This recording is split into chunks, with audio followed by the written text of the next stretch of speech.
What do you think about Ernest Becker and those guys that put death at the, what is it, the worm at the core, which as the main thing, the main create, like this confrontation of our own mortality.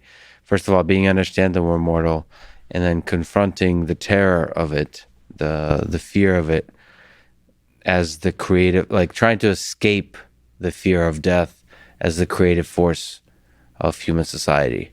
It's like the reason we do anything is because we're just running away from our death, scared. Do you find some of that to be true? First of all, as somebody who looks in the mirror, looks at yourself and your own as a human being. Two, just looking at society today. And three, at this whole big spread of human history and all the cool stuff we've created, including the mysteries of Eleusis. I wonder what life would look like in the absence of the fear of our mortality. I wonder how we'd interact with one another if there was relatively little or no fear of death. I really do, when it comes to Becker's work and others. If the ancients were known for anything, it was running to death. It was the opposite. In fact, dying before dying, which is the Immortality Key, by the way. It's not psychedelics. When I refer to this key, I'm referring to this notion that's preserved in Greek.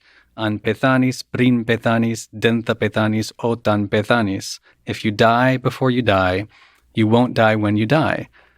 For some reason, the ancients prized that experience. And we talked about the mystics of Sufism and Kabbalism and Christian mysticism, where you have this same self-nodding, this death before death, the divine nothingness, right? Mm-hmm. For some reason, the mystic saints, visionaries, and ancient philosophers, they ran to death.